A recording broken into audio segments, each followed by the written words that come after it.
Good evening friends, you are most welcome to Civil Affairs channel. Today we are going to discuss Social Anthropology by MAAN IGNOU and our topic is MAAN 003 Comparative Ethnography.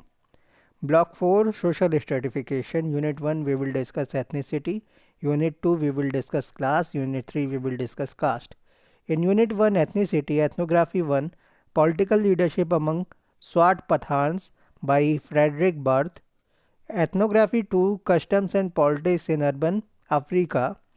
A study of Hausa migrants in the Yoruba towns by Abner Cohen. Unit 2 Class Ethnography 1 Caste, Class and Power. Changing Patterns of Stratification in a Tanjore Village by Andre Bitale. Ethnography 2 Siva and Her Sisters.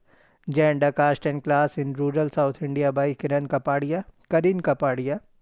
Unit 3 Caste Ethnography 1 Caste in the Economic Frontier.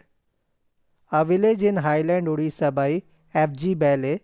Ethnography 2 Patronage and Exploitation Changing Agrarian Relations in South Gujarat, India by Jan Breman. Introduction part. This block is devoted to the issues of social stratification. Considered here are the concepts of ethnicity, class, caste. Although each of these refers to a distinct aspect of social reality, these three may overlap as well.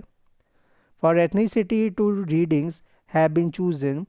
The first is by Frederick Barth, a Norwegian scholar who conducted his field work in Swat from February to November 1954. His doctoral dissertation based on this work was later published as a monograph. His focus is in the his focus in this work is on the study of politics in a context that may be called acephalous or the zone of anarchy, or in Barth's word, a land of freedom and rebellion.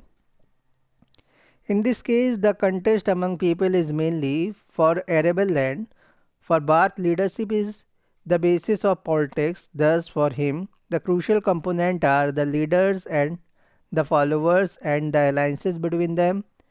Order in the society emerges from the strategic patterns of interaction. An important aspect of the SWAT society is the presence of a great variety of saints ranging from recluses to minor landowners to headmen and rulers of the villages. The saints, having reputations for holiness and piety, act as mediators.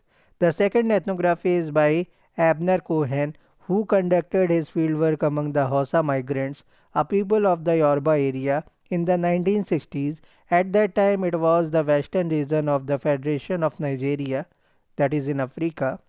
What united these people was the fact that they shared a set of ethnic characteristics because of which they had unity and solidarity. For finding a foothold in the new urban situation, people used the elements of their traditional power. This book was regarded as a landmark in urban auto anthropology, and it is used as a comparative framework for studying political processes in African societies. Under the heading of class, the first is Andre Bitale's work, which is on the changing aspect of social stratification in the village called Sripuram. The second work by Karin Kapadia, drawing upon the works of the James Scott and Gillian Hart, examines the changing relations between caste, class, and gender in Arulur, a village in Trichy district of Tamil Nadu. She argues that the ex-untouchable groups in rural Tamil Nadu have conducted a distinct social and cultural identity which stands in sharp contrast to value of the Brahman. Women do not have universality in their experience. Rather, the gender identities are tied up with caste and class. The final section comprises reading on caste. In the first, F.G. Bailey describes the situation from the village in Odisha, where it is linked with the outside world brought about significant changes. The second work is Jan Bremen's study concerned with the Hali system of the bonded labor, characterizing the relations between the Anavil Brahmin landlords and Dubla agricultural labor caste in Gujarat as they were in the past and as they have evolved during the recent period. It also tells us that the Hali system provided security against starvation. The local people rarely raised protest against it. Unit 1 Ethnicity contents our introduction part. Then we will discuss theoretical part of which the ethnography, political leadership among Swat Pathans is an example. Description of the ethnography, intellectual context, fieldwork, analysis of data and conclusion. How does the ethnography advance our understanding? Theoretical part of which the ethnography, customs and conflicts in urban Africa, a study of Hausa migrants in Yoruba towns is an example. Description of the ethnography, intellectual context, fieldwork, analysis of data and conclusion. How does the ethnography advance our understanding? Summary. Learning objectives are after reading this unit you will be able to learn about political system and leadership in the tribal society, the concept of ethnicity and ethnic groups, and the role of customs in managing conflicts. Introduction part. Ethnicity refers to cultural differences among population groups, usually based on attributes such as language, religion, ideas about common descent, attachments to a specific territory, etc. The groups arising out of ethnicity are described as ethnic groups. Ethnogenesis refers to the emergence of a new ethnic group. Since the emergence of the human, thousands of ethnic groups have emerged all over the world. This process is still going on. Ethnic groups have varied in size throughout human history. Usually, dominant ethnic groups force smaller ethnic groups to abandon their culture, a process called ethnocide.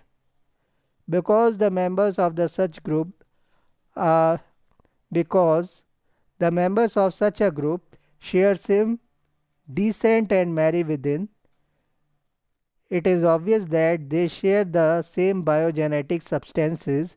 That is why in the concept of ethnicity an attempt is made to bring the biological and cultural concept together. Because of this, the concept of ethnic group has been of use both in physical and social anthropology. In this unit, we are going to discuss two major ethnographic works conducted by two eminent anthropologists in two distinct cultural regions. The first monograph, Political Leadership Among Swat Pathans by Frederick Barth, was published in 1959. Fieldwork for this study was conducted in northwest frontier of Pakistan during early 1950s.